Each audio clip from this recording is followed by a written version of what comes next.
Et bien le bonjour, bien le bonsoir à toutes, à tous et à tous. Bienvenue sur la chaîne Les Broquignoles, on est de retour aujourd'hui pour analyser en avance, car on a pu avoir déjà des petites infos sur le dernier chapitre des Forcoa. Voilà, les Fortnite of the Apocalypse, pour ceux qui ne connaissent pas l'abrégé. Bon, nous arrivons à un nouveau combat. Voilà, on reprend la dernière fois. Donc, la dernière info, qu'est-ce qu'on a vu? Juste Dubs et Perceval qui se battaient. Gother est arrivé, il a sauvé Dubs, il a dit à Beltrape que tout marchait bien, et hop, le prochain combat peut y aller. Sinon, on vous renvoie à la vidéo d'avant. Ça va vite, lui. Donc, ce chapitre, il commence assez facile sur le combat entre Diodra et Naciens. Voilà. Bon. Faites vos paris. Hein. Qu'est-ce que vous imaginez personnellement, voilà. on spécule tous les deux que ça peut pas être Naciens qui va gagner parce qu'il faut un challenge indirectement pour Perceval. Il faut un combat faut un challenge et puis je pense qu'il faut le principe du vrai fils de Ironside qui est Diodra et le faux fils de Ironside qu'il a essayé de créer avec Perceval qui est Perceval. Donc voilà. Le souci, comme vous avez vu, c'est que le fils d'Ironside a eu un Deus Ex Machina. Ah, il a un gros boost. Hein, pour pouvoir rivaliser avec ce qu'il était et ce qu'il doit devenir, fallait un truc fast. Hein. Il a eu un gros boost. Donc apparemment, j'avoue, quand il tue, c'était quand même facile que indirectement les pouvoirs qu'il a récupérés se combattent bien. Hein. Voilà. Hein, voilà. Pour rappel, parce qu'on n'a pas fait la vidéo sur ça, parce qu'on a attaqué les vidéos après, il a tué Rotes, ou Rots, je sais pas comment on dit.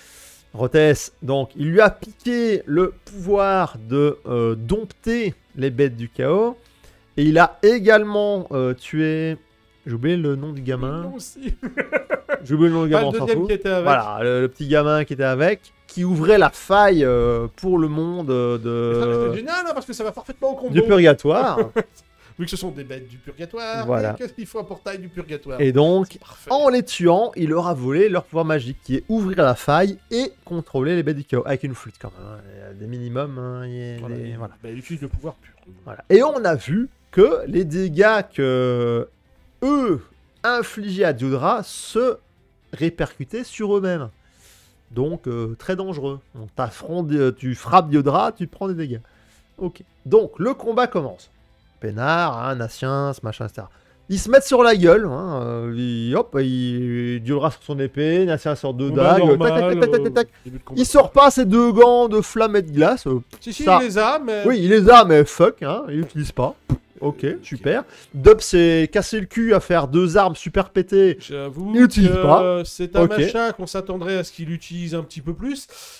Utilisation actuelle, une fois. Sur le chapitre, fuck that, 0. Ah oui, non, 0. Sur le chapitre, 0. Ça pourrait être utile, hein, le chaud et le froid. Voilà, bon.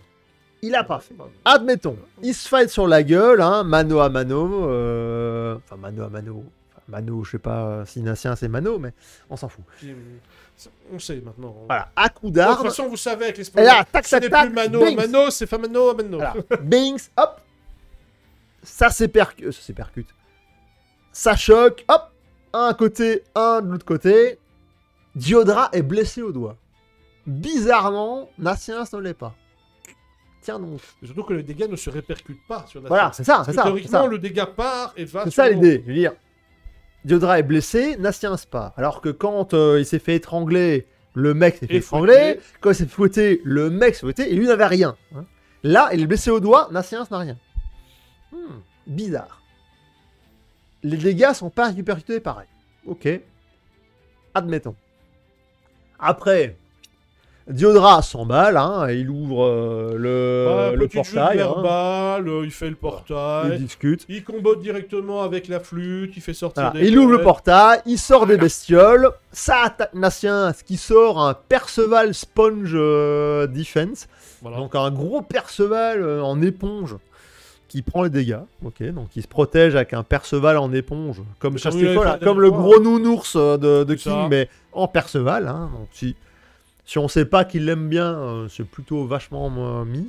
D'ailleurs, même Diodra hein, dit que... Ah, le mec que t'aimes bien, là, hein, avec les cheveux verts en hirsute, Même la quand je t'aurais tué, bah, je lui pète sa gueule aussi. Même la Il l'énerve, tu Même vois. la Chastifol, théoriquement, est censée prendre une forme plus classe et ça prend la Ah forme non, de ça prend la Perceval forme. aussi. Mais voilà, bon, ça prend ça. Bon, pas trop de dégâts, c'est pas grave. Il continue à invoquer, on s'en fout. Par contre, Nassien fait une chastier folle, hein, la grande lance, et bra, il explose l'épaule de Diodra. Et là, paf, Diodra n'a rien, et l'épaule de Nassien s'est blessée. Et on finit là-dessus. Donc là, on est en train de spéculer un peu sur son pouvoir, dans le sens qu'il y a en effet une limite et il y a un moment où ça Voilà, se lance. il y a une limite. Il s'est fait blesser, pendant qu'il se mettait sur la gueule, il s'est blessé. Chastier folle, il est blessé, ça se répercute directement en face. Perso, on suppose, Il y a deux possibilités. voilà, que soit il répercute l'attaque quand il a subi, quand quelqu'un a une animosité envers lui. Voilà. Je veux dire, quand tu te fights à coup de couteau, oui, t'as une animosité, mais c'est normal, tu te défends, t'attaques, tu coupes le doigt, voilà, c'est normal. C'est un échange de coups de couteau, Là, voilà. normalement, tu n'as pas d'animosité parce que Tu tu te es en train de défends. te battre. Tu te défends, tu te bats. Certes, t'as l'animosité vers quelqu'un, mais tu te défends, tu te bats. Pas à ce moment-là. Voilà, point barre. Par contre, la chastier folle qu'il a envoyé, il voulait vraiment le blesser. Donc il voulait le blesser, et là, bam, il s'est repris le avait de dégât. la rage. Voilà. Et en plus, oui, il a énervé. Ah, toi, le petit gars avec tes cheveux hirsutes verts, là, eh ben, je vais lui bousiller ça. L'autre possibilité qui pourrait jouer aussi, c'est que si Diodra est en activité et lance un sort, attaque ou quoi que ce soit, mais ne se laisse pas faire, mais se lance dans une action, il subit. Voilà, c'est ce qu'on dit. Soit, quand il attaque, il peut subir une attaque. Voilà. Mais s'il laisse faire les bestioles qui ne fait rien, qu'il attaque pas, alors, quand il attaquait lui-même avec son épée qui se débattait, blessé au doigt parce qu'il attaquait, alors qu'après, quand les bestioles attaquaient avec le portail, il faisait rien. Il jouait de la flûte. Donc là, il s'est blessé parce qu'il attaquait pas. Parce que bizarrement, avec Rhodes et l'autre, quand ils étaient justement, ils se laissaient frapper ou ils se laissaient subir l'étranglement, et c'est comme ça que les deux autres ont subi. Maintenant, ça peut être au fait qu'ils étaient en rage, parce que tous les deux aussi étaient en fou furieux. Non, c'est pas, c'est un des deux. Voilà. Quand Rhodes l'a étranglé, il voulait... on s'en fout. Quand ses deux potes, un des deux l'a étranglé, il a voulu réagir. Alors soit il réagit sur une attaque, et du coup, le mec qui attaque subit la contrepartie. Soit il attaque point barre et l'autre ne fait rien, parce qu'il subit l'attaque et il subit la contrepartie aussi. Les coups de fouet, la même chose.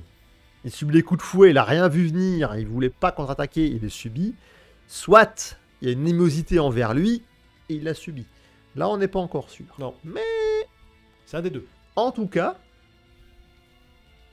selon ce que tu fais, tu peux subir ce que tu fais comme attaque. Et c'est là que les gants pourraient enfin être intelligents pour Nassiens, parce que ce ne sont pas des dégâts directs. Voilà, de la glace ou du feu. C'est des dégâts environnementaux. Voilà, c'est une zone. Tu brûles une zone, tu gèles une zone. T'attaques pas quelqu'un.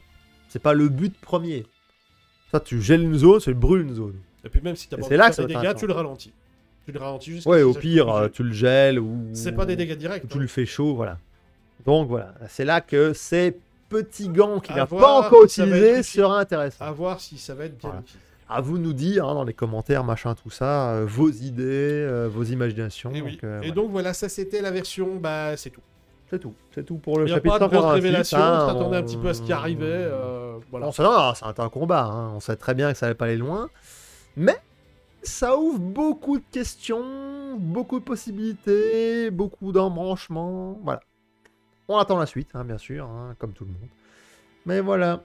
À vous de nous dire, hein, je dis, en commentaire, hein, vos idées, vos avis, vos pouvoirs qui viennent. Voilà, on vous laisse ça. C'est tout ce qu'on a à vous dire pour ça. Pour ça, rien dire ça. Pour ce chapitre. Allez, une prochaine. Bah les gens, Ciao. merci. Bye.